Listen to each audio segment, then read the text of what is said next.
നമുക്കൊരു hair oil തയ്യാറാക്കാം കേട്ടോ. തലയിലത്തേക്ക് നമ്മുടെ എണ്ണയില്ലേ. അപ്പോൾ ഞാൻ പറഞ്ഞില്ലായിരുന്നു ഒരു എണ്ണ തേച്ചിട്ട് എൻ്റെ മുടി മുഴുവൻ പോയിട്ടുണ്ടായിരുന്നു. അപ്പോൾ ഞാൻ വെച്ച് ഇനി അത് വേണ്ട, വീട്ടിൽ തന്നെ പഴയതുപോലെ ഉണ്ടാക്കി തേക്കാമെന്ന്. അപ്പോൾ അതിന് നമുക്ക് കുറച്ച് കാര്യങ്ങളൊക്കെ ശേഖരിക്കണം. പിന്നെ അത് കുറേയൊക്കെ വീട്ടിലുണ്ട്, ഇല്ലാത്തതൊക്കെ നമുക്ക് അപ്പുറത്ത് നിന്നൊക്കെ പോയിട്ട് പറിച്ചെടുക്കണം. അപ്പോൾ നമുക്ക് ആ എണ്ണ തയ്യാറാക്കുന്നത് അത് എങ്ങനെയൊക്കെ എന്തൊക്കെ സാധനങ്ങളാണ് ഞാൻ ചേർക്കുന്നതെന്നൊക്കെ കാണിച്ചു തരാം. അപ്പോൾ പോവാം. അപ്പോൾ നമുക്ക് പൂവാങ്കുരുന്നിലയിൽ നിന്ന് തന്നെ തുടങ്ങാം. പൂവാങ്കുരുന്നില ഞാൻ പണ്ട് തൊട്ടേന്ന് വെച്ചാൽ ഞാൻ നേരത്തെ വെളിച്ചെണ്ണ കാച്ചിക്കൊണ്ടിരുന്ന സമയം തൊട്ട് ഉപയോഗിക്കുന്നുണ്ട്. എനിക്ക് നന്നായിട്ട് ഇത് വർക്കായിട്ടുണ്ട്. നല്ലപോലെ മുടി വളരാനായിട്ട് സഹായിക്കുന്ന എണ്ണമാണ്. എനിക്ക് തോന്നുന്നു അധികം ആരും ഇടാറില്ല എന്ന് എനിക്ക് തോന്നുന്നു, അറിയില്ല. പിന്നെ നമുക്ക് വേണ്ടത് നമ്മുടെ പനിക്കൂർക്കയുടെ ഇലയാണ്. മുടി കറക്കാനായിട്ട് നല്ല ബെസ്റ്റ് സാധനമാണ്.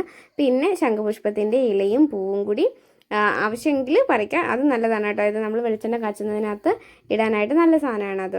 പിന്നെ നമുക്ക് ചെമ്പരത്തിപ്പൂവും ചെമ്പരത്തിയിലെ ഒരിക്കലും ഒഴിവാക്കാനായിട്ട് പറ്റുന്ന കാര്യമല്ലല്ലോ. അപ്പോൾ അഞ്ചുതൽ ചെമ്പരത്തി, ചുമന്ന അഞ്ചുതൽ ചെമ്പരത്തി ഇല്ലെങ്കിൽ നമ്മുടെ വീട്ടിൽ കിട്ടുന്ന ഏത് ചെമ്പരത്തി പൂവോ ഇലയോ എന്താ വെച്ചാലും എടുക്കാൻ കുഴപ്പമൊന്നുമില്ല.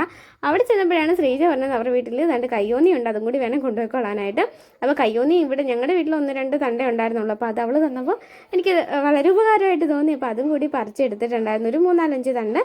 എന്നിട്ട് വീട്ടിൽ വന്നിട്ട് പിന്നെ കറ്റാർവാഴ, നമ്മുടെ തുളസി ഇല, ബ്രഹ്മി, കരിനെച്ചി തുടങ്ങിയ കാര്യങ്ങളൊക്കെ എടുത്തു. ഇതിൻ്റെ കൂട്ടത്തിൽ നമുക്ക് ആര്യവേപ്പ്, ഉലുവ ഒക്കെ എടുക്കാവുന്നതാണ്. നമുക്ക് ഇഷ്ടമുള്ള നമ്മുടെ തൊടിയിൽ അല്ലെങ്കിൽ നമ്മുടെ പറമ്പിലൊക്കെ കിട്ടുന്ന മുടിക്ക് ആവശ്യമായിട്ടുള്ള എന്ത് കാര്യമാണെങ്കിലും നമുക്ക് ഈ എണ്ണയ്ക്കകത്ത് ഉപയോഗിക്കുന്നുണ്ട്, ഒരു കുഴപ്പമില്ല. അപ്പോൾ ഇതെല്ലാം കൂടി പറിച്ചെടുത്തിട്ട് നന്നായിട്ടൊന്ന് കഴുകിക്കൂടി എടുത്തിട്ട് വേണം നമ്മളിത് കാച്ചിയെടുക്കാനായിട്ട്. അപ്പോൾ ഈ ഒരു എണ്ണ ഞാൻ പറഞ്ഞ ഒരു പ്രമുഖ ഹെയർ ഓയിൽ പരട്ടിയ സമയത്ത് ഞാനൊരു 3-4 മാസം ഉപയോഗിച്ച് കഴിഞ്ഞിട്ടാണ് കേട്ടോ എനിക്ക് ശരിക്കും മുടി കൊഴിച്ചിൽ കൂടിയതെന്ന് എനിക്ക് തോന്നി. എനിക്ക് മനസ്സിലാവുന്നതിനെക്കാട്ടി കൂടുതലും എൻ്റെ ചുറ്റുമുള്ളവർക്കാണ് അത് മനസ്സിലായത്. അത് വെച്ചാൽ എന്നോട് ഇങ്ങനെ പറയുന്നുണ്ടായിരുന്നു, മുടി ശരിക്കും പോയിട്ടുണ്ട്, എന്താ പറ്റിയെന്ന്. അപ്പോൾ ഒന്നും എനിക്ക് മനസ്സിലായില്ല. പിന്നാണ് ഇത്രത്തോളം ഇത് പൊഴിയുന്നുണ്ടല്ലോ എന്ന് എനിക്ക് മനസ്സിലായത്. പിന്നെ ഞാൻ അത്രയും എടുത്ത സാധനങ്ങളെല്ലാം കൂടി ഒന്ന് അരച്ചെടുത്തിട്ടുണ്ടായിരുന്നു, നല്ല പേസ്റ്റ് പോലെ. ഒരു 1/2 ലിറ്റർ വെളിച്ചെണ്ണയിലാണ് കേട്ടോ ഇത് കാച്ചി എടുക്കുന്നത്.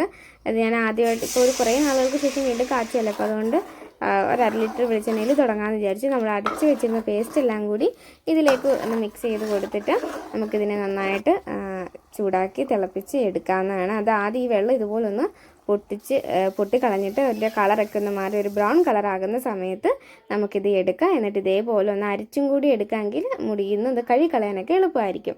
എന്നിട്ട് ഞാനൊരു പൊട്ടുന്ന കുപ്പിയിലേക്കാണ് ഇത് മാറ്റുന്നത്. പ്ലാസ്റ്റിക് കുപ്പിയെക്കാട്ടിൽ എനിക്ക് തോന്നുന്നു പൊട്ടുന്ന കുപ്പിയോ ഭരണിയൊക്കെ ആയിരിക്കും നല്ലത്. അപ്പോൾ എങ്ങനെയുണ്ട് നമ്മുടെ വെളിച്ചെണ്ണ? നിങ്ങൾക്ക് ഇഷ്ടപ്പെട്ടെങ്കിൽ വീഡിയോ ലൈക്ക് ചെയ്യാനും ചാനൽ സബ്സ്ക്രൈബ് ചെയ്യാനും ഷെയർ ചെയ്യാനും ഒന്നും മറക്കണ്ട. അപ്പോൾ നിങ്ങളുടെ സപ്പോർട്ടാണ് എനിക്ക് വീണ്ടും ഉള്ള ഒരു പ്രചോദനം എന്ന് പറയുന്നത്. അപ്പോൾ വീണ്ടും നമുക്ക് കാണാം. ബൈ.